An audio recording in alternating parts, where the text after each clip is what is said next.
Yayasan Darul Quran Akta Pendirian Nomor 15 Tahun 1980 yang dikeluarkan tanggal 9 Desember tahun 1980 adalah satu-satunya lembaga hukum memiliki izin operasional pendidikan MTS Darul Quran dan SMA Cisarua serta memiliki aset sebagai syarat untuk mendapatkan izin tersebut. Di atas secara hukum adalah satu-satunya yayasan yang berhak mengelola Madrasah Sanawiyah Darul Quran di Puncak Cisarua Bogor dan SMA Cisarua Bogor, tidak ada yayasan lain. Hal ini dikemukakan oleh Abdul Rahman Sarjana Hukum, Magister Hukum ketika media ini mewawancarainya di Jakarta baru-baru ini.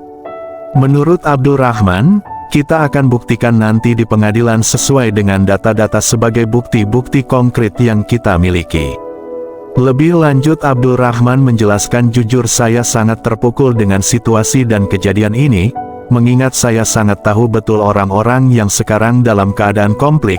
Ini permasalah dapat dikatakan konflik internal, tetapi karena saya melihat masing-masing pihak ingin mengakui kebenaran, maka ayo mari kita sama-sama tempuh jalur hukum. Semua berkas sudah tim hukum siapkan, tinggal didaftarkan. Menurut Abdul Rahman, Sarjana Hukum, Magister Hukum, ini ada satu kondisi di mana mereka beberapa orang guru sekarang mengajar di MTS Darul Quran, dulu adalah murid doktorandus Kiai Haji Cholilullah, tapi sekarang secara perlahan-lahan ingin menyingkirkan gurunya sendiri dari Yayasan Darul Quran.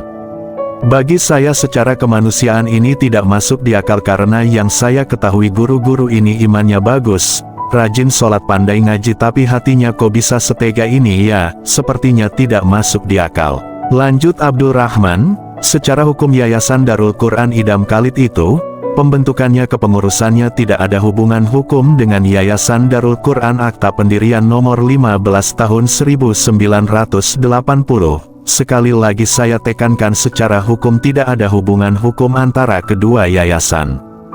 Hal ini saya jelaskan karena yang kita bahas ini satu subjek badan hukum yayasan, di mana yang mengatur semua proses ganti nama yayasan atau perubahan anggaran dasar dan anggaran rumah tangga yayasan, atau yang mengatur peleburan dan pembubaran yayasan adalah anggaran dasar dan anggaran rumah tangga yayasan itu sendiri sebagai hukum tertulis yang harus dipatuhi oleh semua badan pengurus. Dalam hal ini apabila ada pergantian nama Yayasan Darul Quran menjadi Yayasan Darul Quran Idam Khalid, prosesnya harus sesuai dengan pasal 14 Anggaran Dasar dan Anggaran Rumah Tangga Yayasan Darul Quran Akta Pendirian Nomor 15 Tahun 1980.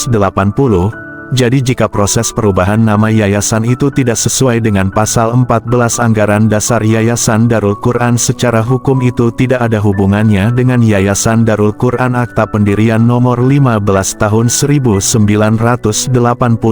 Saya tidak perlu menjelaskan pasal 7. Pasal 9 dan pasal 14 Anggaran Dasar Yayasan Darul Quran itu apa, karena ini akan masuk dalam pokok perkara di pengadilan. Lalu saya mengatakan, ketua Yayasan Darul Quran Idam Khalid ini aneh, diundang untuk duduk bersama bermusyawarah di kantor Kementerian Agama Kabupaten Bogor selaku pembina dan pengawas lembaga pendidikan Islam, tapi tidak pernah mau hadir. Emang dia siapa? Ingat, Indonesia negara hukum. Hukum tidak bisa diatur oleh wakil menteri agama sesuka-suka dia. Saya sangat yakin kebenaran akan kembali kepada pemiliknya. Satu pertanyaan saya untuk mereka yang ingin menyingkirkan doktorandus Kiai Haji Cholilullah, apa salah Kiai untuk Anda-Anda? Apakah selama ini Pak Kiai merugikan Anda-Anda? Apakah selama ini Pak Kiai mengambil hak Anda-Anda? Coba jujurlah untuk menjawab sesuai kalbu dan nurani Anda. Kembali Abdul Rahman menegaskan, ingat, di dalam anggaran dasar dan anggaran rumah tangga Yayasan Darul Quran tidak ada satu pasal pun yang mengatur jika para pendiri yayasan meninggal dunia maka ahli waris akan menggantikan atau akan menjadi pengurus yayasan. Ingat, sekali lagi saya katakan itu tidak ada. Jadi saya memberikan peringatan keras untuk ahli waris almarhum Dr. Kiai Haji Idam Khalid. Kami menghormati jasa-jasa almarhum, tapi secara hukum Anda ahli waris tidak ada urusannya dan tidak ada hubungan hukum dengan Yayasan Darul Quran. Anda tidak bisa semuanya ganti nama yayasan lalu menjadi pengelola MTS Darul Quran semudah itu. Cara-cara yang dilakukan sekarang adalah perlakuan atau tindakan yang bertentangan dengan hukum. Kami peringatkan segera dihentikan karena akan ada konsekuensi hukumnya. Abdul Rahman kembali menjelaskan dalam hukum positif baik Undang-Undang Nomor 16 Tahun 2001 tentang Yayasan pasal 1 angka 2 sudah dijelaskan bahwa yayasan adalah badan hukum yang terdiri dari harta yang dipisahkan dengan tujuan peruntukannya untuk permasalahan sosial, kemanusiaan dan keagamaan.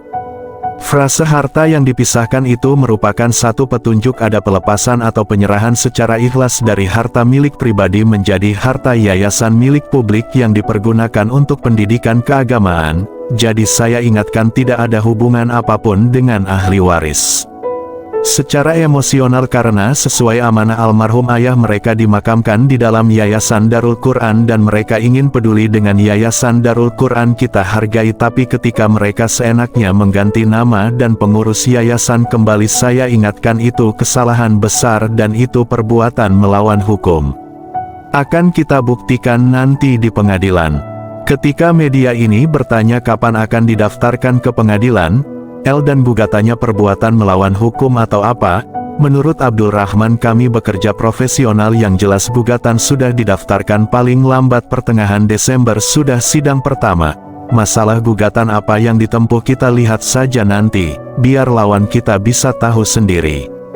Demikian liputan langsung SPI TV dengan pengacara Yayasan Darul Quran Akta Pendirian Nomor 15 Tahun 1980 Abdul Rahman, Sarjana Hukum, Magister Hukum.